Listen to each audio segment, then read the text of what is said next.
By the power vested in me, I do hereby proclaim January 22nd through the 24th, 2010 to be Wexler Weekend and Donald A. Wexler's 84th birthday. Congratulations. On behalf of the Palm Springs Preservation Foundation, this is $1,000 that we would like to give to the Palm Springs High School band boosters in your name, and we're very proud that we can support them, and we know what a big supporter you are of them. Thank you.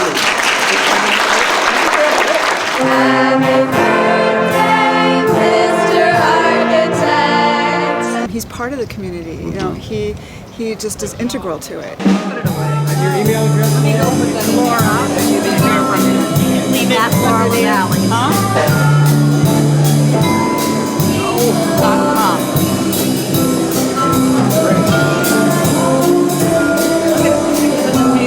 So I don't forget it. All right, you want 1 minute? We had a 61 international style home in Laguna Beach, and there's really no community of architectural fans in Orange County, at least that I found, for mid-century architecture. But what's happening here is actually probably fueling what's happening in other parts of the United States as well as worldwide. Christmas, and he went crazy. He loves the house. It's to that. Having fun yet?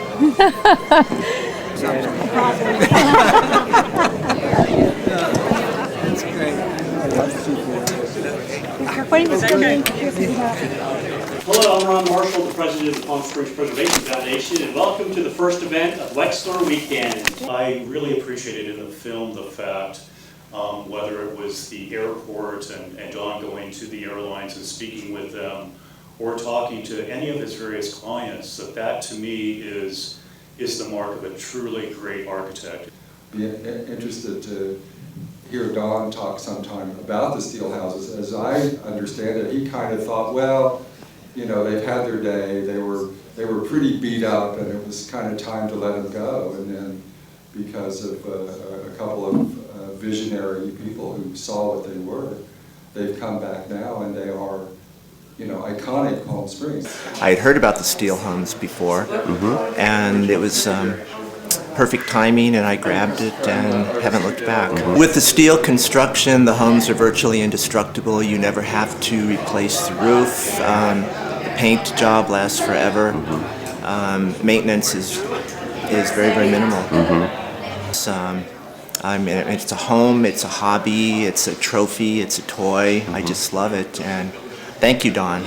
I would suspect it's been redone. Well, but it was the same white tile over there. Come on in. Thank you. The Journal. Didn't the Journal turn out beautifully? Yeah, lovely. Yeah. Congratulations. Dory, Steve, please come on in. Don, I want you to meet my good friend Dory Rose from Minneapolis. This is exciting, and you came from the University of Minnesota. Yes. This was the model. There were 38 homes in the track originally. 7 sold. This was the model, and it has a few extra bells and whistles. I understand it was decorated by Arthur Elrod. It has poured terrazzo floors. This owner has restored it to its original luster. It's gorgeous inside, so please take a look. And we did order the snow on the mountain for you. So Wexler Weekend. Wow. How about it? How about that? The same theory of design is used in both houses, although they're 55 years apart. I had seen his steel house and heard about him and driven by him and just got fascinated with him. And this lot came up for sale with plans. And so we bought the lot with the plans and then also used him to consult on some condos that we built right down from the steel houses. It's 55-year difference. 55 years. 55 years. And I think to have one of the earliest wood, post, and beam constructions next door, and then having the final steel home right here speaks for itself. Don was very involved. I bet he was. Yeah, absolutely. Every day. Yeah. Every day. So I collaborated with him and Lance O'Donnell, and my objective is really to get it down to what it used to be, but also give it a more contemporary feel. I just think it's terrific that the owners of these 2 houses, as well as many others, people take care of it so well and seem to be so proud of the what they have.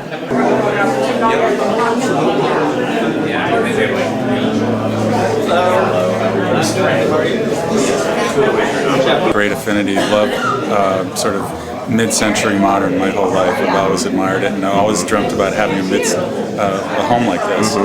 So this was sort of a dream come true when we found this out here. It has just clean lines and simple, and it just, after a week of you know, when you come out here on a weekend, it's just very calming and relaxing, and it's just a wonderful effect. The house is somewhat modest from the street. It's the only house in the neighborhood that isn't surrounded by gates. When they walk through those front doors, the philosophy around the redesign had Mr. Wexler had access to the broad variety of surface materials and the technology that we have now, you know, what kinds of things might he have chosen? I think it was a respite from the hectic Hollywood life, which is the reason that many people actually discovered Palm Springs in the first place. We decided we wanted to move to Palm Springs. It was the typical story of being the last house that we looked at, and we'd given up to that point, and we just walked in and we loved it.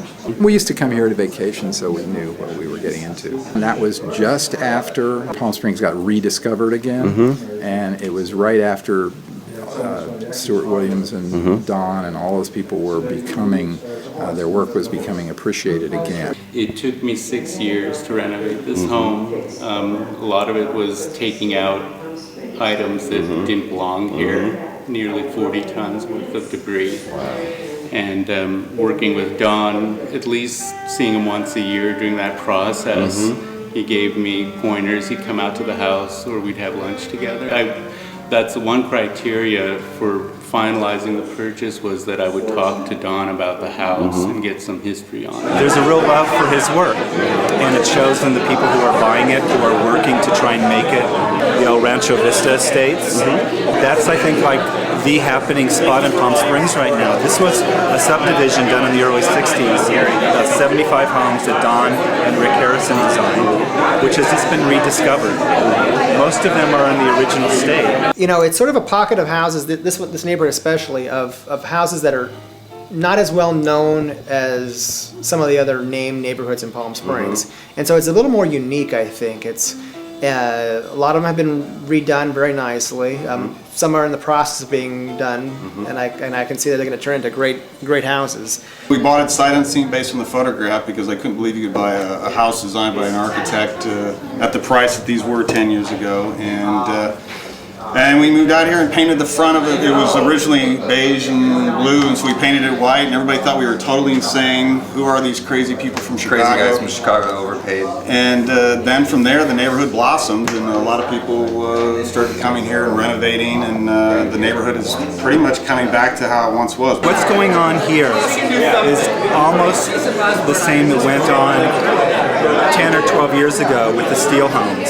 We are in a very exciting environment here. Palm Springs is literally the capital of mid-century modern period. Our preservation movement is really important. It's gotten us recognition from the White House, from Washington, from the National Preservation Society. It's helped create the community of Palm Springs, of all the people that moved here because of the modern architecture and because of the buildings that Don has built.